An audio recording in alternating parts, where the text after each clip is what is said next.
ಕಳೆದ 7 ತಿಂಗಳ ಹಿಂದೆ ರಸ್ತೆ ಅಗಲೀಕರಣ ಕಾಮಗಾರಿಗಾಗಿ ಅಸೈಗೊಳಿ ಪ್ರದೇಶದ ರಸ್ತೆಯ ಎರಡೂ ಬದಿಯಲ್ಲಿದ್ದ ಸಾರ್ವಜನಿಕ ಬಸ್ ಸ್ಟ್ಯಾಂಡ್ಗಳನ್ನು ತೆರವುಗೊಳಿಸಲಾಗಿತ್ತು. ಉತ್ತಮ ರಸ್ತೆ ನಿರ್ಮಾಣದೊಂದಿಗೆ ಸುಸಜ್ಜಿತ ಬಸ್ ತಂಗುದಾಣಗಳನ್ನು ನಿರ್ಮಿಸಲಾಗುವುದು ಎಂಬ ನಿರೀಕ್ಷೆಯಲ್ಲಿ ಸಾರ್ವಜನಿಕರು ಬಿಸಿಲು ಹಾಗೂ ಮಳೆಯನ್ನ ಲೆಕ್ಕಿಸದೆ ತಾಳ್ಮೆಯಿಂದ ಬಸ್ಸಿಗಾಗಿ ಕಾಯುತ್ತಿದ್ರು.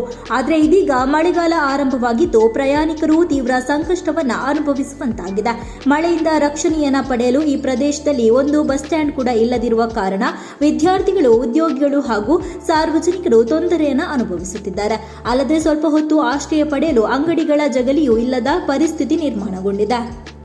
ಅಸೈಗೊಳಿ ಪ್ರದೇಶವು ಉಳ್ಳಾಲ ವಿಧಾನಸಭಾ ಕ್ಷೇತ್ರದ ಪ್ರಮುಖ ಕೇಂದ್ರವಾಗಿದ್ದು ಇಲ್ಲಿಯೇ ಕೆಎಸ್ಆರ್ಪಿ ಕ್ಯಾಂಪ್, ಕೊಣಾಜೆ ಪೊಲೀಸ್ ಠಾಣೆ ಹಾಗೂ ಮಂಗಳೂರು ವಿಶ್ವವಿದ್ಯಾನಿಲಯಕ್ಕೆ ಸಂಪರ್ಕ ಕಲ್ಪಿಸುವ ಮುಖ್ಯ ರಸ್ತೆ ಇದೆ. ಪ್ರತಿದಿನ ನೂರಾರು ಮಂದಿ ಈ ಸ್ಥಳದಲ್ಲಿ ಬಸ್ಸಿಗಾಗಿ ಕಾಯುವುದರಿಂದ ಬಸ್ ಸ್ಟ್ಯಾಂಡ್ನ ಅಗತ್ಯತೆ ಇನ್ನಷ್ಟು ಮಹತ್ವವನ್ನು ಪಡೆದಿದೆ. ಈ ಹಿನ್ನೆಲೆಯಲ್ಲಿ ಸಂಬಂಧಪಟ್ಟ ಅಧಿಕಾರಿಗಳು ಹಾಗೂ ಸ್ಥಳೀಯ ಜನಪ್ರತಿನಿಧಿಗಳು ತಕ್ಷಣ ಸಮಸ್ಯೆಯತ್ತ ಗಮನ ಹರಿಸಿ ಸಾರ್ವಜನಿಕರ ಅನುಕೂಲಕ್ಕಾಗಿ ತಾತ್ಕಾಲಿಕ ಅಥವಾ ಶಾಶ್ವತ ಬಸ್ ಸ್ಟ್ಯಾಂಡ್ ನಿರ್ಮಿಸಿ ಅಗತ್ಯ ಕ್ರಮ ಕೈಗೊಳ್ಳಬೇಕೆಂದು ಸಾರ್ವಜನಿಕರು ಆಗ್ರಹಿಸಿದ್ದಾರೆ. ಈ ಕುರಿತು ರಾಣಿ ಅಬ್ಬಕ್ಕ ಖಾಸಗಿ ಬಸ್ ನೌಕರರ ಸಂಘದ ಸದಸ್ಯರಾದ ಉಸ್ಮಾನ್ ಅಲ್ತಾಫ್ ಅವರು ಸಾರ್ವಜನಿಕರ ಪರವಾಗಿ ಮನವಿ ಮಾಡಿಕೊಂಡಿದ್ದಾರೆ.